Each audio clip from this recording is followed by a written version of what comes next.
दोस्तों, financial education के concept को क्लियर करते हुए रिच डैड पुअर डैड के famous author mister Robert Kiyosaki कहते हैं कि फाइनेंशियल एजुकेशन के 4 फंडामेंटल पिलर्स हैं। पहला, एसेट और लाइबिलिटीज़ की समझ। दूसरा, कैश फ्लो और कैपिटल गेन की समझ। तीसरा, डेट्स और टैक्सेस की समझ। और चौथा, इन्वेस्टमेंट और फाइनेंशियल डिसीजन लेने की समझ। और अगर आप इन 4 फंडामेंटल्स को सही तरह से समझकर इसे अपनी लाइफ में अप्लाई करते हैं तो मैं ये गारंटी के साथ कह सकता हूँ कि आप 100% फाइनेंशियल सक्सेस हासिल कर सकते हैं, और जिसकी हेल्प से आप अपने और अपने परिवार की लाइफ को बदल सकते हैं। और आइए अब फाइनेंशियल सक्सेस के इन 4 फंडामेंटल्स को थोड़े और डिटेल में समझते हैं और जानते हैं कि ये रियल लाइफ में कैसे काम करता है। सबसे पहले बात करते हैं फाइनेंशियल एजुकेशन के फर्स्ट और मोस्ट इम्पॉर्टेंट फंडामेंटल्स, एसेट और लाइबिलिटीज़ की समझ के बारे में। दोस्तों, एसेट का मतलब होता है संपत्ति, और संपत्ति हमें अमीर बनाती है। लेकिन क्या आपने कभी सोचा है कि हम में से ज़्यादातर लोग वैसे तो रियल लाइफ में संपत्ति ही खरीदते हैं, और शायद ही कोई होगा जो जानबूझकर अपने लिए कोई नुकसानदायक या फिर लायबिलिटी जैसी संपत्ति खरीदता होगा। जैसे हम जो एसेट खरीदते हैं वो होता है प्लॉट, ज़मीन, घर, दुकान, गाड़ी, सोना चांदी, बॉन्ड, स्टॉक्स, म्यूचुअल फंड। इसके अलावा घर में इस्तेमाल होने वाले अन्य सामान जैसे mobile, TV, fridge, washing machine, furniture और अन्य कीमती सामान। तो फिर ऐसा क्यों है कि जब सब लोग संपत्ति ही खरीदते हैं उसके बावजूद ज़्यादातर लोग आर्थिक संघर्ष करने पे मजबूर होते हैं? आखिर क्या कारण है कि लोग तमाम तरह की संपत्ति खरीदने के बावजूद भी आखिर अमीर नहीं बन पाते? तो दोस्तों, इसका बेसिक कारण ये है कि मोस्टली लोग जिसे संपत्ति समझते हैं दरअसल वो संपत्ति होता ही नहीं है। वो तो वास्तव में दायित्व यानी लायबिलिटी होता है, क्योंकि लोगों के दिमाग में अक्सर संपत्ति की सिर्फ एक ही परिभाषा होती है, और वो ये कि हर कीमती चीज़ एसेट यानी संपत्ति है जिसकी कुछ मार्केट में वैल्यू है, जो मार्केट में बिक सकता है। और इस परिभाषा के अंदर हमारे पास जितनी भी चीज़ें हैं वो सब संपत्ति में आ जाती हैं, क्योंकि हर चीज़ का कुछ ना कुछ वैल्यू तो ज़रूर होता है। लेकिन ये एक अधूरी और गलत परिभाषा है, क्योंकि एसेट की जो सही, सिंपल और बिल्कुल क्लियर परिभाषा है वो ये है कि एसेट यानी संपत्ति वे चीज़ें होती हैं जो हमारे जेब में पैसा डालती है और हमारे इनकम को बढ़ाती हैं, जबकि लायबिलिटी यानी दायित्व वे चीज़ें होती हैं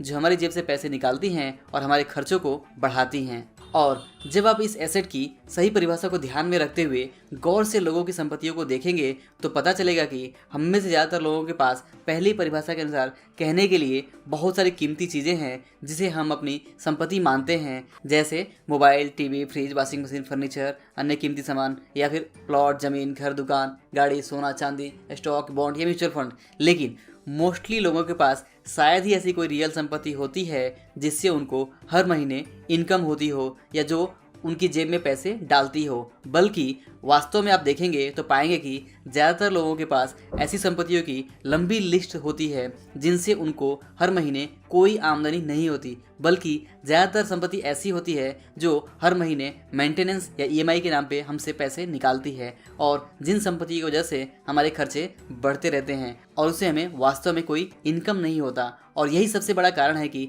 हम में से ज़्यादातर लोगों के पास ऐसी ढेर सारी संपत्ति होने के बावजूद भी अमीर नहीं बन पाते और फाइनेंशियल सक्सेस हासिल नहीं कर पाते। और इसीलिए मिस्टर रॉबर्ट कहते हैं कि फाइनेंशियल एजुकेशन का मोस्ट इम्पॉर्टेंट पार्ट है असली संपत्ति और नकली संपत्ति के कॉन्सेप्ट को समझना, ताकि हम वास्तव में ऐसे एसेट बना सके जो हमारे जेब में पैसे डाले, ना कि हमारे जेब से पैसे निकाले।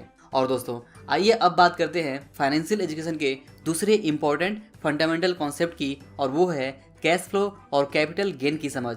दोस्तों, कैश फ्लो का हिंदी मतलब है कैश का आना और कैश का जाना, और कैपिटल गेन का मतलब है कोई संपत्ति कम कीमत में खरीदना और उसे अधिक कीमत में बेचना, और उस बेचने से होने वाले लाभ को ही हम कैपिटल गेन कहते हैं। दोस्तों, फाइनेंशियली इंटेलिजेंट और अमीर लोग कैश फ्लो के गेम को अच्छी तरह से समझते हैं, और इसीलिए वे ऐसी संपत्ति, ऐसे बिजनेस और ऐसा सिस्टम क्रिएट करते हैं जो एक पैसे की पाइपलाइन की तरह होता है, और उस पाइपलाइन से उनके पास हर महीने या हर हफ्ते पैसे आते ही रहते हैं। जबकि दूसरी तरफ अगर आम आदमी या हमारी और आपकी बात करें तो हम लोग इस कैश फ्लो के पावर को समझ ही नहीं पाते, और हम ऐसा कोई बिजनेस या ऐसा कोई सिस्टम या ऐसा कोई निवेश कर ही नहीं पाते जहां से हमारी जेब में हर महीने या हर हफ्ते पैसे आते रहें। और अक्सर हम कुछ ऐसी संपत्ति खरीदते हैं या कुछ ऐसा निवेश करते हैं जिनसे हमारी जेब से पैसे बाहर जाते हैं, हमारी जेब में पैसे आते नहीं हैं। हम में से ज़्यादातर लोगों का निवेश का बस एक ही तरीका होता है कि सस्ते में खरीदो और महंगे में बेचो। लेकिन अक्सर ये तरीका मार्केट के ऊपर डिपेंड होता है और अक्सर ये तरीका फेल भी हो जाता है, क्योंकि मार्केट कब ऊपर जाएगा और कब नीचे जाएगा ये हमारे हाथ में होता ही नहीं है। और इसीलिए ज़्यादातर लोग सस्ते में खरीदो और महंगे में बेचो, यानी कि कैपिटल गेन के लिए निवेश करने के चक्कर में अक्सर निवेश जाल में फंस जाते हैं और उनका पैसा ब्लॉक हो जाता है या फिर लॉस हो जाता है। फिर चाहे वो रियल एस्टेट हो, दुकान हो, प्लॉट हो या कुछ और हो, या फिर चाहे वो बैंक डिपॉजिट्स हो, म्यूचुअल फंड हो, स्टॉक्स हो या बॉन्ड हो। दोस्तों, अगर एक लाइन में कहा जाए तो आम आदमी यानी गरीब आदमी हमेशा कैपिटल गेन के लिए निवेश करता है और इस आशा के साथ कोई एसेट खरीदता है कि फ्यूचर में जब उसका भाव बढ़ जाएगा तो उस भाव में उस संपत्ति या उस निवेश को बेचकर वो लाभ कमा सकता है। जबकि दूसरी तरफ अमीर और फाइनेंशियली इंटेलिजेंट लोग कैश फ्लो के लिए निवेश करते हैं और ऐसा सिस्टम क्रिएट करते हैं जिससे उनके पास लगातार हर दिन, हर सप्ताह या हर महीने इनकम आता ही रहे। जैसे आम आदमी एक घर खरीदता है और उसकी ईएमआई भरता है और सारे टैक्सेस भरता है, मेंटेनेंस और सभी दूसरे खर्चों को पूरा करता है और ये आशा करता है कि जब फ्यूचर में उस घर की कीमत बढ़ जाएगी तो इस घर को बेचकर लाभ कमा सकता है। जबकि अमीर और फाइनेंशियली इंटेलिजेंट लोग ऐसा घर खरीदते हैं जिनसे उनको किराया मिलता हो और वो उस किराए की रकम से ही ईएमआई भर सकते हों और सारे दूसरे खर्च भी उस किराए की रकम से ही कर सकते हों और उसके बावजूद उनके पास कुछ एक्स्ट्रा पैसा उनकी जेब में हमेशा आता भी रहे। और दोस्तों, यही अमीर और फाइनेंशियली इंटेलिजेंट लोगों के कैश फ्लो गेम के कॉन्सेप्ट को हम सभी को समझने की ज़रूरत है कि हम किस तरह से ऐसी संपत्ति या ऐसा निवेश कर सकते हैं जिससे कि हमारे जेब में पैसा आ सके, ना कि हमारे जेब से पैसे जा सके। और इसीलिए मिस्टर रॉबर्ट कियोसाकी मानते हैं कि कैश फ्लो गेम और कैपिटल गेन के कॉन्सेप्ट को समझना और कैश फ्लो के लिए काम करना फाइनेंशियल एजुकेशन का दूसरा और इम्पोर्टेंट फंडामेंटल पार्ट है। और आइए अब बात करते हैं फाइनेंशियल एजुकेशन के तीसरे इम्पोर्टेंट फंडामेंटल कॉन्सेप्ट की, और वो है डेट और टैक्स की समझ।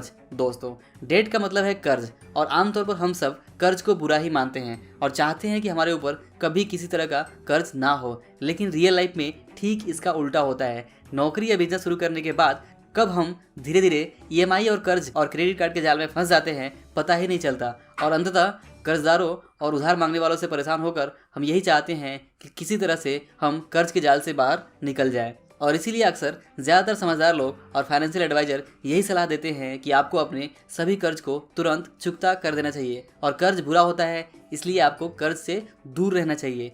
लेकिन मिस्टर रॉबर्ट कियोसाकी कहते हैं कि ये सही है कि ज़्यादातर लोग बुरे कर्ज और ईएमआई के जाल में फंसे होते हैं और लोगों को इस तरह के बुरे कर्ज से दूर रहना चाहिए। लेकिन वास्तव में कर्ज यानी डेट दो तरह के होते हैं, अच्छा कर्ज और बुरा कर्ज। अच्छे कर्ज से आप बहुत ज़्यादा अमीर बन सकते हैं, लेकिन बुरे कर्ज से आप आर्थिक रूप से बर्बाद भी हो सकते हैं। अच्छा कर्ज और बुरा कर्ज कैसे काम करता है इसके बारे में मैंने एक वीडियो बनाया हुआ है, आप उस वीडियो को ज़रूर देखें। उसका लिंक आपको इस वीडियो के नीचे डिस्क्रिप्शन में या ऊपर कार्ड पर मिल जाएगा। दोस्तों, अब बात करते हैं फाइनेंशियल एजुकेशन के चौथे इंपॉर्टेंट फंडामेंटल कॉन्सेप्ट की, और वो है खुद से इन्वेस्टमेंट और फाइनेंशियल डिसीजन लेने की समझ।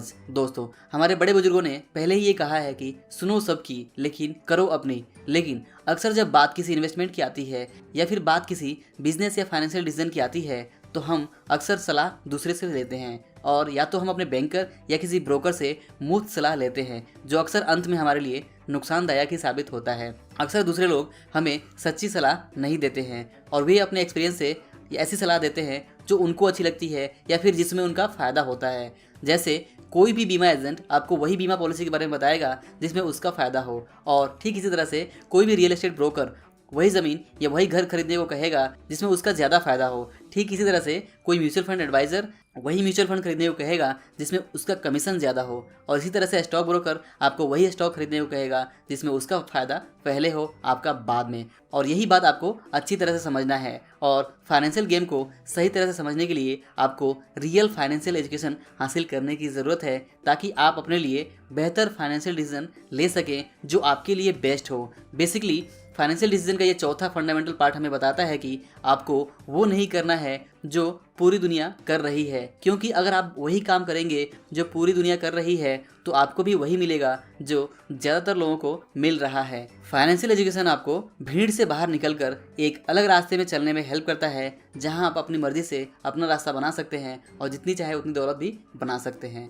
तो दोस्तों, ये थे वो फाइनेंशियल एजुकेशन के 4 मोस्ट फंडामेंटल पार्ट जो आपको फाइनेंशियली एजुकेट करते हैं और आपको फाइनेंशियली इंटेलिजेंट बनाते हैं। और जैसे मैंने शुरुआत में कहा, अगर आप फाइनेंशियल एजुकेशन हासिल करके अपने फाइनेंशियल इंटेलिजेंस को डेवलप करके फाइनेंशियल सक्सेस हासिल कर लेते हैं तो आप अपनी लाइफ तो बदल ही लेंगे, आपकी आने वाली 7 पीढ़ियों की लाइफ भी बदल सकती है। और फाइनेंशियल एजुकेशन के बारे में आपको एक बात अच्छे से समझ लेनी होगी कि फाइनेंशियल एजुकेशन स्कूल और कॉलेज में नहीं सिखाया जाता है, इसे आपको खुद से लगातार सीखते रहने की ज़रूरत है।